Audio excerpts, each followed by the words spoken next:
Media మిత్రులకు నమస్కారం. తెలంగాణ రాష్ట్రంలో పాలన పడకేసి ముఖ్యమంత్రి గారికి పరిపాలించడం చేతగాక పక్కనున్నల మీద పడి ఏడ్చేటువంటి ఒక కార్యక్రమానికి రేవంత్ రెడ్డి గారు శ్రీకారం చుట్టిండ్రు.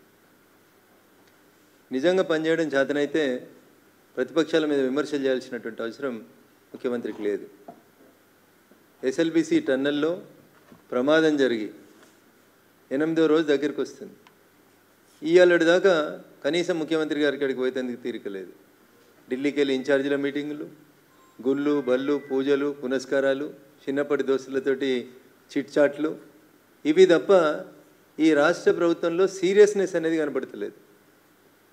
ప్రజల దృష్టిని ప్రజల అటెన్షన్ని ఇట్లాంటి సమస్యల నుంచి మరల్చేందుకు నోటికి ఏది వస్తే అది మాట్లాడడం మొదలు పెడతా ఉన్నాడు రేవంత్ రెడ్డి.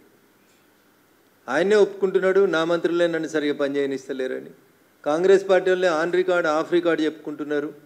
మా ముఖ్యమంత్రి గారికి మాకు మధ్యలో సంబంధాలు దూరమైనవి అని చెప్పుకుంటున్నారు.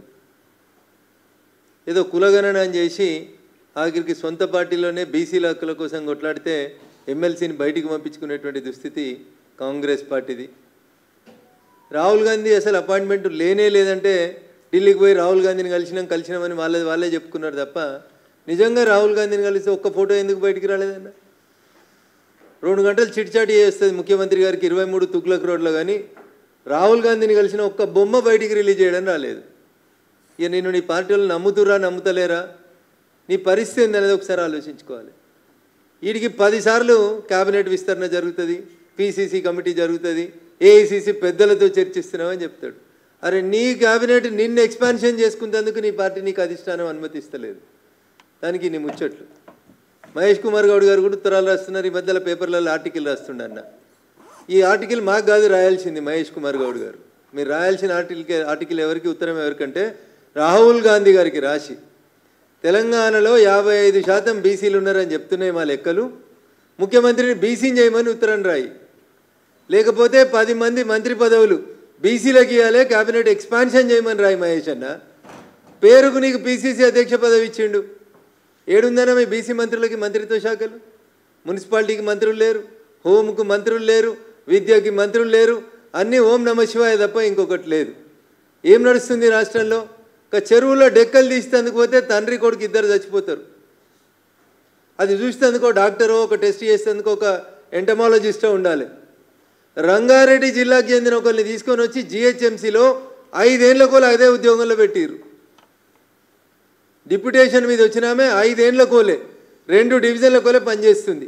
ఇగో ఇది ముఖ్యమంత్రి గారికి మున్సిపాలిటీ మీద ఉన్నటువంటి శ్రద్ధ. జిహెచ్ఎంసీలో ఎక్కడ చూసినా దోమల పంచాయతీ తప్పితే ఇంకొకటి లేదు. అందుకని చెప్పి ఆ ఎంటమాలజిస్ట్ మీద చర్యలు తీసుకుంటాడా తీసుకోడా అని చూస్తే కమిషనర్ 4 రోజుల నుంచి చూస్తున్నా. 2-3 కాంట్రాక్ట్ ఎంప్లాయీస్ మీద చర్య తీసుకొని 2 ప్రాణాలు పోతే మున్సిపాలిటీలో సంబంధం లేదు, చర్య లేదు. మున్సిపాలిటీలో పనిచేసేటువంటి కాంట్రాక్ట్ కార్మికులు గుర్రపు డెక్కలు తీసేందుకు చెరువులకు పోతే వాళ్ళ ప్రాణాలకు విలువ లేదు. నా జిల్లా అని బాగా మాట్లాడుకునేటువంటి ముఖ్యమంత్రి సొంత జిల్లాలో ఎస్ఎల్బిసి టన్నెల్లోకి పోయినటువంటి కార్మికులు చచ్చిపోతే 8 రోజుల నుంచి ఆ టన్నెల్ దగ్గరికి పోయేందుకు ఓపిక ముఖ్యమంత్రికి లేదు. ఢిల్లీకి వెళ్ళి ఏఐసిసి ఇన్ఛార్జ్ వస్తాడు, లేకపోతే ఇలా వనపర్తికి స్కూల్కి పోతాడు, గుడికి పోతాడు, అన్నీ చేసుకొని ఆఖరికి సాయంత్రం ఏదో వాళ్ళందరిలో డెడ్ బాడీస్ ఏమో బయటకు వస్తే అని ఒక వార్తలు వస్తుంటే వాటిని చూసి ఒకటేసారి అన్నీ కంప్లీట్ చేసుకొని వచ్చేందుకు ముఖ్యమంత్రి గారు పోతా ఉన్నారు. ఇది ముఖ్యమంత్రి గారి వ్యవహార శైలి. అసలు ముఖ్యమంత్రి గారికి ఏమైనా అడ్మినిస్ట్రేషన్ మీద పట్టుందా, ప్రభుత్వం మీద పట్టుందా? నీ వెనకాల ఏం జరుగుతుందో నీకు ఏమైనా తెలుసా?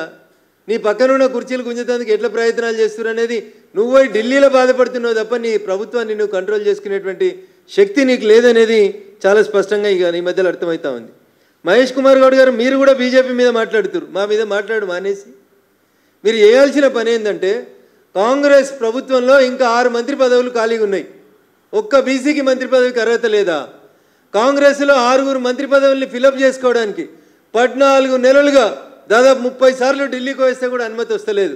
మీరు వచ్చి బీజేపీ గురించి, భారతీయ జనతా పార్టీ గురించి, నరేంద్ర మోడీ గారి గురించి మాట్లాడతారు. సిగ్గుండాలే మామునూరులో పోయి మేం తెచ్చినాం ఎయిర్పోర్ట్ అని చెప్తారు కాంగ్రెస్ వాళ్ళు. మామునూరు అనే ఎయిర్పోర్ట్ గురించి కాంగ్రెస్కి సంబంధం లేదు. మామునూరుకి ఎయిర్పోర్ట్ కావాలని కాంగ్రెస్ అయినాడు ఉత్తరం కూడా ఇవ్వలేదు. గతంలో జ్యోతిరాదిత్య సింధియా గారు మంత్రి ఉన్నప్పటి నుంచి భారత ప్రభుత్వం నరేంద్ర మోడీ గారి నాయకత్వంలో మామునూరు ఎయిర్పోర్ట్ కోసం ప్రయత్నం చేసింది. ఇన్ని మేము చేస్తూ ఉంటే ఏదో మీరు చేయలేదు, కిషన్ రెడ్డి గారు చేయలేదు. కిషన్ రెడ్డి గారు కేంద్ర కేబినెట్లో మంత్రి ఉండి చేస్తేనే కదా ఈ రాష్ట్రానికి 4 పైసలు వచ్చినాయి, 4 ప్రాజెక్టులు వచ్చినాయి అనేది రేవంత్ రెడ్డి గారికి తెలియదా? విషయం అంతా కూడా ఆయన చేస్తున్న మున్సిపల్ మంత్రి లేక చెరువులో చచ్చిపోయిన వాళ్ళ గురించి మాట్లాడాడు. మంత్రి ఉండి టన్నల్లో చచ్చిపోతే శవాలను బయకి తీయడం చేతగాక దాని గురించి మాట్లాడాడు. బీసీ కులగణనకు సంబంధించి రిపోర్ట్ వస్తే మాట్లాడిన బీసీ ఎమ్మెల్సీని తీసి బయట పారేస్తాడు. 6 మంత్రి పదవులు ఖాళీగా ఉంటే మంత్రుల్ని నింపుకునే చేత కాదు. ఆఖరికి బతిలాడి చేర్చుకున్నటువంటి టీఆర్ఎస్ ఎమ్మెల్యేలు మొన్న ఒక ఆయన కంప్లైంట్ ఇచ్చిండు, నాకు నవ్వాలను వేయడం వల్ల అర్థం కాలే. గద్వాల ఎమ్మెల్యే పోయి కాంగ్రెస్ వాళ్ళు నా బొమ్మనాల ఫ్లెక్సీల మీద పెడుతుర్రని కంప్లైంట్ ఇచ్చారు. గద్వాల ఎమ్మెల్యే పోయి ముఖ్యమంత్రితోటి కండువా కప్పించుకున్న గద్వాల ఎమ్మెల్యే పోయి పోలీస్ స్టేషన్లో కంప్లైంట్ ఇచ్చి కాంగ్రెస్ పార్టీ వాళ్ళు నా బొమ్మను తీసుకుపోయి ఫ్లెక్సీలో పెడుతుర్రని పోలీస్ స్టేషన్లో ఎఫ్ఐఆర్ నమోదు చేయించారు. అంటే ఏమర్థమవుతుంది రేవంత్ రెడ్డి? రేపో మాపో టీఆర్ఎస్కి వచ్చినటువంటి 10 మంది ఎమ్మెల్యేలు తిరిగి టీఆర్ఎస్కి పోయేటువంటి ప్రయత్నాలు జరుగుతున్నాయి. నీ ప్రభుత్వాన్ని కూల్చేందుకు కుట్ర జరుగుతుంటే అటెన్షన్ డైవర్షన్ కోసం కిషన్ రెడ్డి గారిని తిడుతున్నావు తప్ప కిషన్ రెడ్డి గారికి నీకు పోలిక ఎక్కడిది? నమ్మిన సిద్ధాంతం కోసం చిన్ననాటి నుంచే భారతీయ జనతా పార్టీలో పుట్టి పెరిగి ఎదిగి ఈ పార్టీ కోసం దేశం కోసం పనిచేస్తున్న నాయకుడు కిషన్ రెడ్డి గారు. నీలాగా పదవుల కోసం అవసరాల కోసం పార్టీలు మారి ఏ పార్టీ నాయకత్వాన్ని అయితే బాగా తిట్టినవో అదే పార్టీలకు ఈ ముఖ్యమంత్రి కాలేదు. కిషన్ రెడ్డి గారు సౌమ్యుడు, మంచోడు, నిరంతరం ప్రజల కోసం పనిచేసేటువంటి నాయకుడు. ఆయన తిడితే ఏమొస్తుంది? ప్రాజెక్టుల మీద చర్చకు రమ్మని నేను 4 సార్లు అడిగిన మీ కాంగ్రెస్ పార్టీని. దేని మీద వస్తారు? మళ్ళీ నిన్న మీ పీసీసీ ప్రెసిడెంట్ కూడా మాట్లాడుతున్నాడు ఐటీఐఆర్ గురించి. జరేందో చెప్పుర్రన్న ఐటీఐఆర్ తీసుకురాండి. మన్మోహన్ సింగ్ మంజూరు చేసిన ఐటీఐఆర్ తీసుకురాండి. ఏముందో కాగితం మీ దగ్గర? ఏం చేయాలని రాసిరో ఐటీఐఆర్లో తీసుకురాండి. ఏం చేసినో మీరు వచ్చినాక మేమేం చేసినామో ఒకసారి ఐటీఐఆర్ మీద చర్చకు రాండి. ఇవేమి లేవు. ఉత్త గాయి గత్తరు మాటలు తిట్టేసిపోవడం తప్ప ఇద్దరు డెక్కలు తీసేందుకు పోయి చచ్చిపోతే ఒక ఎంటమాలజిస్ట్ లేదు, ఒక జిహెచ్ఎంసీ కమిషనర్ నుంచి ఒక అధికారికమైనటువంటి స్పందన లేదు. మున్సిపల్ మంత్రి ఎవరంటే ముఖ్యమంత్రి మున్సిపల్ మంత్రి. ఇట్లాంటి రాష్ట్రంలో రేవంత్ రెడ్డి గారి పాలన నీరో చక్రవర్తి లాగా పోతుంది తప్ప ఇంకొకటి లేదు. ఎమ్మెల్సీ పనులు, ఢిల్లీ పనులు, పార్టీ మీటింగులు, చిన్ననాటి దోస్తుల చిట్చాట్లు, పక్క పార్టీ వాళ్ళని తిట్టుడు, ఇవన్నీ అయిపోయినాక 8 రోజుల తర్వాత ఇవాళ ముఖ్యమంత్రి గారికి తీరిక దొరికిందంటే ఒక్కసారి దయచేసి ఆలోచించమని చెప్పి ఈ సందర్భంగా నేను తెలంగాణ సమాజానికి విజ్ఞప్తి చేస్తూ ఉన్నాను. పొద్దున్న లేస్తే ఢిల్లీ పోతారు, పొద్దున్న లేస్తే అధిష్టానం అని చెప్తారు. నేను మళ్ళీ అడుగుతున్నా, అరే నువ్వు పక్క పార్టీ వాడు అయినా పొద్దున్న లేస్తే మమ్మల్ని నిరంతరం విమర్శిస్తున్నా తెలంగాణ అభివృద్ధి కోసం మేము పనులు ఇస్తూ ఉన్నాం, పైసలు ఇస్తూ ఉన్నాం, అడిగినప్పుడల్లా అపాయింట్మెంట్ కూడా ఇచ్చారు ప్రధానమంత్రి గారు. సాటు కాదు, బాదాపుతా బొమ్మ దిగి మరీ ప్రెస్కి ఇచ్చినాం మేము. మరి రాహుల్ గాంధీతో దిగిన బొమ్మ ఏదన్నా? రాహుల్ గాంధీ ఎందుకు కలుస్తలేడన్నా నిన్ను? ఒకసారి ఒక మంత్రిని పంపిస్తారు, నీ ఎంబడి నీ నాయకత్వం ప్రధానమంత్రి దగ్గరికి పోతుంటే ఇంకొకసారి ఇంకో మంత్రిని పంపిస్తారు. నీ మీద విశ్వాసం లేనిది ఎవరికి? ప్రజలకు కాదు. నీ మీద విశ్వాసం లేనిది మీ పార్టీ నాయకులకే నీ మీద విశ్వాసం లేదు రేవంత్ రెడ్డి గారు. అది తెలుసుకో. కాంగ్రెస్ పార్టీ ఈ 14 నెలల్లో చేసినటువంటి పాలనను చూసి ప్రజలు చాలా బాధపడుతూ ఉన్నారు. పేన మీకెళ్ళి పోయిలవటమని బాధపడుతూ ఉన్నారు. ఇట్లాంటి విషయాలన్నింటినీ పక్కదారి పట్టించుకున్నందుకే రేవంత్ రెడ్డి గారు ఇట్లాంటి నోటికి వచ్చినట్టు మాట్లాడుతూ ఉన్నాడు. ఏదైనా ఒక్క విషయం మీద ఈ రాష్ట్ర ప్రభుత్వానికి కానీ ఈ రాష్ట్ర ప్రభుత్వాన్ని నడుపుతున్న పెద్దలకు కానీ అవగాహన ఉందని నేను ఈ సందర్భంగా సూటిగా అడుగుతున్నా. పక్క రాష్ట్రంలో ముఖ్యమంత్రి మాట్లాడుతున్నాడు త్రిభాషా సిద్ధాంతం మంచిది కాదని. దానికి రేవంత్ రెడ్డి కూడా మాట్లాడుతున్నాడు. ఏం తెలుసు రేవంత్ రెడ్డి గారు నీకు? ఈ దేశంలో త్రిభాషా సిద్ధాంతాన్ని తీసుకొచ్చింది ఎవరు? అయ్యా రేవంత్ రెడ్డి గారు, మీ కాంగ్రెస్ పార్టీ తీసుకొచ్చి పెట్టింది త్రిభాషా సిద్ధాంతాన్ని. దేశంలో త్రిభాషా సూత్రాన్ని హిందీ ప్రచార సభలు పెట్టి మరి ఈ దేశంలో త్రిభాషా సిద్ధాంతానికి పునాది రాలేసింది కాంగ్రెస్ పార్టీ. ఇవాళ పక్క రాష్ట్రంలో ఒక ప్రాంతీయ పార్టీ ముఖ్యమంత్రి మాట్లాడితే ఆయనకి ఎట్లాగా అధికారం పోతుంది, 10 ఏళ్ళు అయింది, ఇక కొడుకును ముఖ్యమంత్రి ఎట్లా చేసుకోవాలనేటువంటి ఒక పిచ్చి భ్రమలో పక్క రాష్ట్ర ముఖ్యమంత్రి భాష గురించి మాట్లాడితే ఏ హిందీ ప్రచార సభల్ని నడిపి ఈ దేశంలో త్రిభాష సిద్ధాంతం రావాలని చెప్పి ఈ దేశంలో కాంగ్రెస్ పార్టీ మాట్లాడిందో ఆ కాంగ్రెస్ పార్టీ సిద్ధాంతానికి పునాదులకు వ్యతిరేకంగా రేవంత్ రెడ్డి గారు మాట్లాడుతున్నారు. నేను అడుగుతున్నా రేవంత్ రెడ్డి గారిని, అయ్యా మరి ఈ రాష్ట్రంలో 190 మంది ప్రజలకు రాదు ఉర్దూ, ఎందుకు రాస్తున్నారు ఉర్దూ? ఎవరిని అడిగి రాస్తుండ్రు? ఉర్దూను ఎందుకు తెలుగు ప్రజల మీద బలవంతంగా రుద్దుతుండ్రు?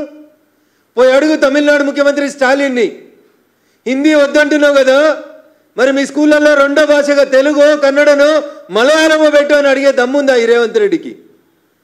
ఎవరి మెప్పు కోసం తెలంగాణలో ప్రతి బోర్డు ఉర్దూలో రాస్తున్నావో చెప్పు. తెలుగు బోర్డు లేని ఆఫీసులు ఉన్నాయి, కానీ ఉర్దూ బోర్డు లేని ఆఫీస్ ఒక్కటి లేదు. ఎవరికి భయపడుతున్నాడు రేవంత్ రెడ్డి గారు? కాంగ్రెస్ పార్టీ ఎవరికి భయపడుతుంది? ఇతర భాషల్ని ప్రజల మీద రుద్దుతే బాగుండదని చెప్తున్న రేవంత్ రెడ్డి మరి ఉర్దూ రుద్దుతలేరా? మా మీడియా మిత్రులకు ఎవరికైనా ఉర్దూ వస్తుందా? ఏ తెలుగు పేపర్లో పనిచేసే జర్నలిస్ట్ మిత్రుడు అన్న ఉర్దూ మాట్లాడగలుగుతాడా?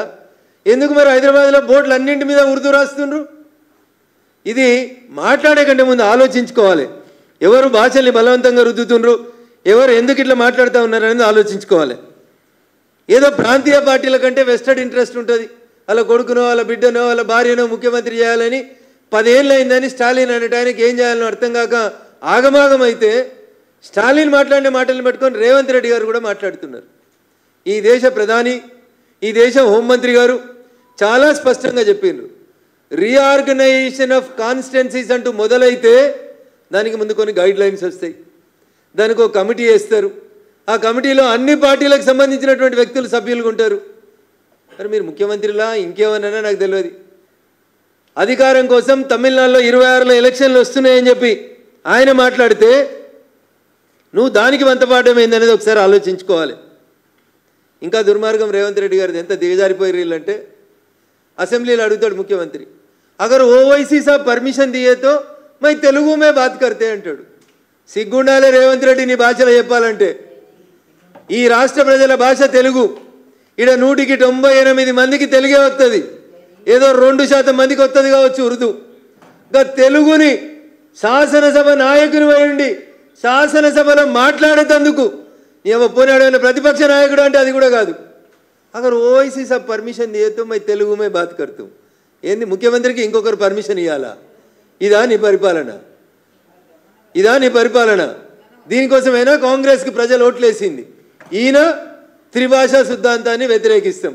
ఎన్ని భాషలు కావాలి రేవంత్ రెడ్డి గారు నీకు? ఏ భాష సిద్ధాంతాన్ని కట్టుబడింది కాంగ్రెస్ పార్టీ? మీ కాంగ్రెస్ పార్టీ ఢిల్లీలో పార్లమెంట్లో ఏం భాష మాట్లాడుతుంది? హిందీ వద్దని చెప్తారా? చెప్పమని చెప్పు. ఢిల్లీలో పార్లమెంట్లో రాహుల్ గాంధీ గారిని లేచి హిందీ इस देश में नहीं चलेगा చెప్పమని రాహుల్ గాంధీని. जब लोग बोलेगा इस देश में राहुल नहीं चलेगा. రేవంత్ అన్న పక్కన ఉన్న వాళ్ళని ఎవరైనా అడిగి ట్రాన్స్లేట్ చేసుకొని జర చెప్పంపు మీ రాహుల్ గాంధీ గారికి.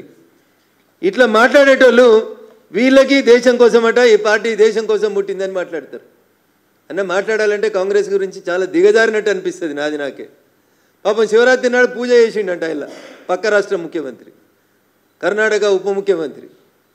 శివరాత్రి రోజు స్నానం చేసి అడిగి ఇషా ఫౌండేషన్ కార్యక్రమానికి పోయి జగ్గి వాసుదేవన్ గారిని కలిసిరు. ఆయనకు నోటీస్ ఇచ్చిర్రు అని పేపర్లలో టీవీలలో వార్తలు వస్తున్నాయి.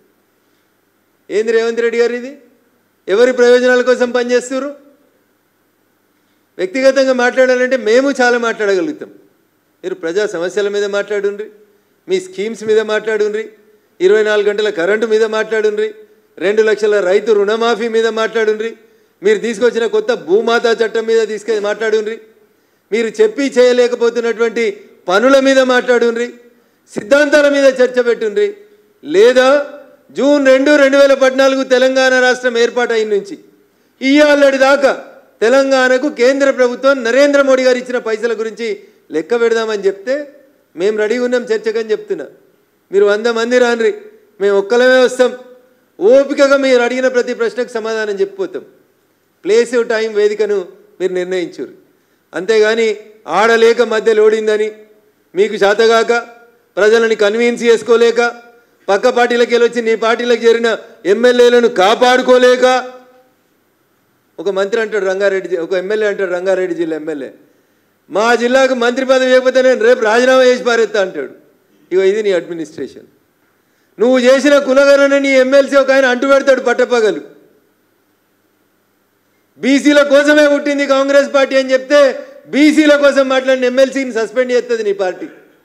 ఏది మీ సిద్ధాంతం? ఎటువైపోతుంది మీ పార్టీ? ఒకసారి ఆలోచించుకోండి. అందుకని మీకు పాలన చేత కాకపోతే మీ ఢిల్లీ హైకమాండ్ తీసేస్తుందా, మీరు దిగిపోతారా, మీరు ఆలోచించుకోండి. కానీ మీ చేతగానితనానికి మా పార్టీని, భారతీయ జనతా పార్టీని, నరేంద్ర మోడీ గారి నాయకత్వాన్ని, వారి క్యాబినెట్లో సీనియర్ మంత్రిగా ఉన్నటువంటి కిషన్ రెడ్డి గారి మీద వ్యక్తిగత దూషణకు దిగుతారు రేవంత్ రెడ్డి గారు. ఒక ఏళ్ళు మా వైపు చూపిస్తే 4 ఏళ్ళు మీ వైపు చూపిస్తున్నాయనేటువంటి నగ్న సత్యాన్ని రేవంత్ రెడ్డి గారు గుర్తుంచుకోవాలి. నేను మళ్ళీ చెప్తా ఉన్నా పిసిసి అధ్యక్షుల వారికి, ముఖ్యమంత్రి గారికి, మా మీద ఉత్తర కుర్మార ప్రగల్భాలు పలుకుతున్నటువంటి అందరూ కాంగ్రెస్ మంత్రులకు చెప్తా ఉన్నాం. మీ 14 నెలల పాలన మీద, మీరు చేసిన పనుల మీద, మీ 14 నెలలలో మేము ఇచ్చిన పైసల మీద మేము చర్చించడానికి సిద్ధంగా ఉన్నాం. బడ్జెట్ మీద మాట్లాడతారు వీళ్ళు అని ఏమైనా తెలుసా మీకు? రేపు రంగారెడ్డి జిల్లా, సంగారెడ్డి జిల్లా, మేడ్చల్ జిల్లా, ఈ 3 జిల్లాలలో ఉన్నటువంటి ప్రజలు తెలంగాణ రాష్ట్ర బడ్జెట్కు 180 పైసలు మేమే ఇస్తున్నాం, వచ్చిన పైసలు మొత్తం మా 3 జిల్లాలలోనే పెట్టమంటే నీ కొడంగల్కి ఏం పెట్టుకుంటావు రేవంత్ రెడ్డి?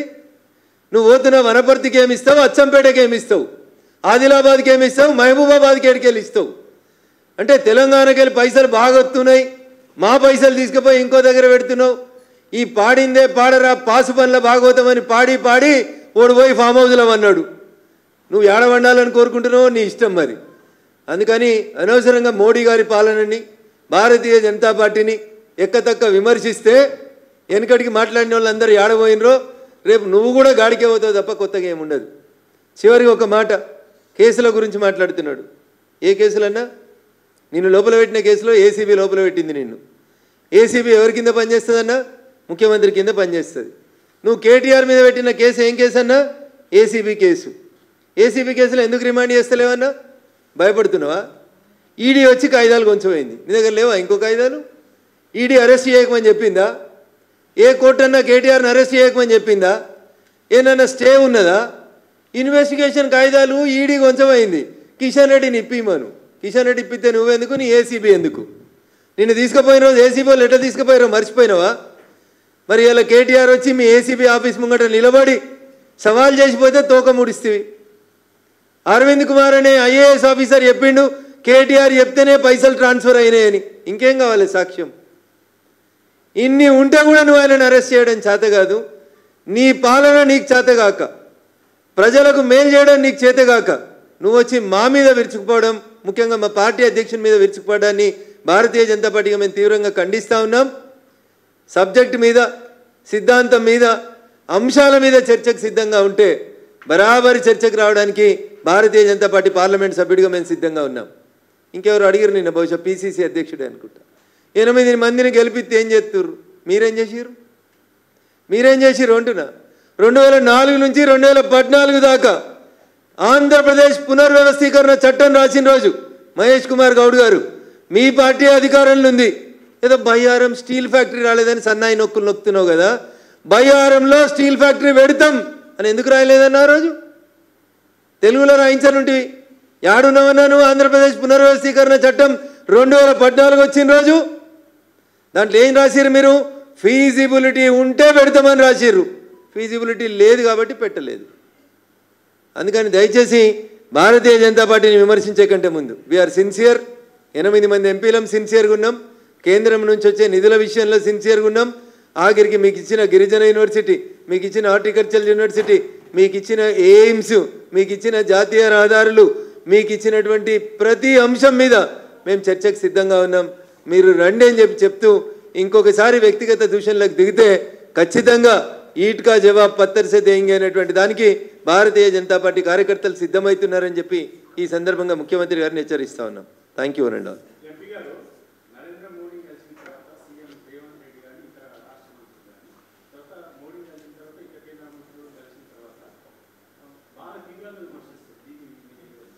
అది వాళ్ళ సంస్కారానికి నిదర్శనం అన్న.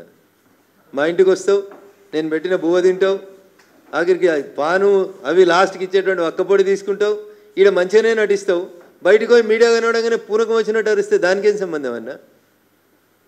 అదేమో ఫెడరల్ స్ఫూర్తి అట, అది ఫెడరల్ స్ఫూర్తి. ఫెడరల్ స్ఫూర్తిలో పక్క పార్టీ అని తిడితే పని అవుతుంది. కేంద్ర కేబినెట్ మంత్రి కిషన్ రెడ్డి గారింటికి నువ్వు పోయినావా, నీ ఇంటికి కిషన్ రెడ్డి వచ్చిండా? ఎవరు పోయినా? కిషన్ రెడ్డి గారింటికి పోయి ఉత్తరం ఇచ్చింది ఇదే రేవంత్ రెడ్డి కదా. మరి కిషన్ రెడ్డి గారితో ఏం పని కాదన్నప్పుడు కిషన్ రెడ్డి గారింటికి ఎందుకు పోయినావు? ఆ రోజేమో 10,000 కోట్ల అప్పు తెచ్చుకునేందుకు కిషన్ రెడ్డి గారు చెప్పాలి, ఫైనాన్స్ మినిస్టర్ అప్పుకి షూరిటీ ఉండాలి, భారత ప్రభుత్వం షూరిటీ ఉండి 10,000 కోట్లు ఇస్తే రైతులకు పైసలు ఇచ్చేందుకు పైసలు లేవు నీ దగ్గర. ఆ రోజు పరిస్థితి ఆ రోజు కిషన్ రెడ్డి మంచోడు, కిషన్ రెడ్డి గారింటికి పోవచ్చు.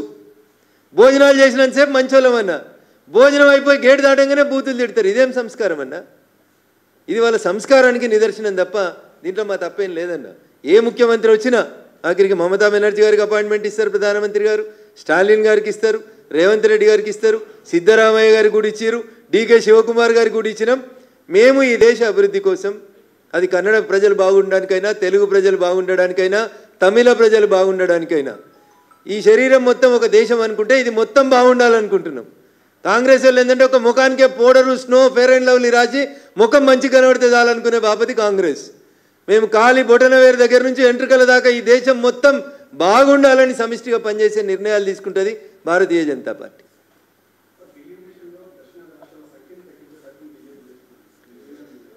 బాగా పైత్యం ఎక్కువైన వాళ్ళు, రాత్రిపూట నిద్ర పట్టక కలలు కన్నోళ్ళు, ఎవరు పడితే వాళ్ళు మాట్లాడేటువంటి మాటలు. ఎవరు చెప్పారు నీకు? డీలిమిటేషన్ అనేది ఈ దేశంలో ఇంతకుముందు ఎన్నిసార్లు జరిగింది, ఏ పద్ధతి ప్రకారం జరిగింది? డీలిమిటేషన్ జరగాలంటే ఒక ప్రొసీజర్ ఉంటుంది. రాష్ట్రపతి గారు ఒక నోటిఫికేషన్ ఇస్తారు, ఎన్నికల కమిషన్ ఒక నోటిఫికేషన్ ఇస్తుంది, డీలిమిటేషన్కి ఒక కమిటీ ఏర్పాటు చేస్తారు. ఏమైనా అయిందా? పెళ్ళే కాలేదు, పిల్లల గురించి మాట్లాడుతాయిందన్న. ముందుగా పెళ్లి చేసుకో, తర్వాత ఆడబిడ్డను కందామా, మగబిడ్డను కందామా, 1/2 మందిని కందామా, ఎలాంటి మస్క్ లెక్క 14 మందిని కందామా, తర్వాత మాట్లాడుకుందాం. నీకు పెళ్ళే కాలేదు, పిల్లనే లేదు, నీకు నువ్వు వచ్చేదో మాట్లాడుతూ ఉంటావు ఏందన్న? డీలిమిటేషన్కి ఒక కమిటీ వస్తుంది, పార్లమెంట్ ఉంటుంది, చట్ట ప్రకారం ప్రధానమంత్రి గారు పార్లమెంట్లో చెప్పినారు. ఎందుకు ఇంత ఉచ్చిలితనం, ఎందుకు ఇంత తొందరపడితనం ఎందుకన్నా? ఏమైందని? పెళ్ళైతే కూడా 10 నెలలు ఆగాలన్న పిల్లలు పుట్టాలంటే. డీలిమిటేషన్ కమిటీ వేసినాక అన్ని రాష్ట్రాలను తిరుగుతుంది కమిటీ. అందరు ముఖ్యమంత్రులు వచ్చి అభిప్రాయాలు చెప్పుండ్రి. ఏమి లేదు, ఆలు లేదు, చూలు లేదు. స్టాలిన్కి 26లో ఎలక్షన్లు వస్తున్నాయి. డీలిమిటేషన్ కమిటీ రావాలంటే అన్న విను, డీలిమిటేషన్ జరగాలంటే ముందు జనగణన జరగాలి. జనగణన జరిగిందా? జరిగిందా? స్టాలిన్ అరుస్తున్నాడంటే ఎందుకు అరుస్తున్నాడు? 10 ఏళ్ళు అయిపోయింది, ఆయన ముఖం ఎవడు చూస్తట్లేడు. ఆయన కొడుకుని ముఖ్యమంత్రిని చేసుకోవాలి కాబట్టి స్టాలిన్కి ఏదో కడుపులో కాలుతా ఉంది. దానికి హిందీ భాషకి నల్ల రంగు రుద్దుడు, హిందీ భాషను బలవంతంగా రుద్దుతురు. తెలుగును పెట్టమని సెకండ్ లాంగ్వేజ్లో. మద్రాస్ ఎర్స్టైల్ స్టేట్ ఆఫ్ ఆంధ్రప్రదేశ్ కదా, తెలుగు వాళ్ళు చాలా మంది ఉంటారు కదా మద్రాసులో. మరి తెలుగు మాట్లాడే తెలుగు భాషను పెట్టమను. అది చేత కాదు అడిగేందుకు రేవంత్ రెడ్డి గారికి. కానీ ఇట్లా మాట్లాడుతూ ఉంటారు. ఫస్ట్ జనగణన జరగాలి, ఆ తర్వాత డీలిమిటేషన్కి ఒక కమిటీ వేయాలి, ఆ తర్వాత ఎన్నికల సంఘం, భారత ప్రభుత్వం, భారత రాష్ట్రపతి, ఇన్ని నోటిఫికేషన్లు రావాలి. ఇవన్నీ జరిగితే ఎప్పుడో 26 చివరిలో జరుగుతాయి కదా. ఎస్ఎల్బీసీ టన్నెల్లో చిక్కిన 8 మంది దగ్గరికి ఎందుకు పోలేదు ముఖ్యమంత్రి అని అడగడం చేతగాని మిత్రులు, డీలిమిటేషన్ ఎప్పుడో 26 చివరిలో జరిగేదాని గురించి ఎందుకన్నా పంచాయతీ? ఇప్పుడు గుడి కోతాడట, వనపూర్తికి స్కూల్ కోతాడట, అవన్నీ అయిపోయినాక పగటీలు దోస్తులతోటి ముచ్చట అయిపోయినాక పొద్దుకు పోతాడట ఎస్ఎల్బీసీ టన్నెల్కి. ఇది ఈ ముఖ్యమంత్రి గారికి, ఈ రాష్ట్ర ప్రజల పట్ల, ఈ రాష్ట్ర అభివృద్ధి కోసం పనిచేస్తూ చనిపోతున్నటువంటి వ్యక్తుల పట్ల ఆయనకు ఉన్నటువంటి ప్రేమన్నా. గిది అడుగుర్రన్నా. आज का बात आज बात करो, कल के बारे में कल देखेंगे. Thank you.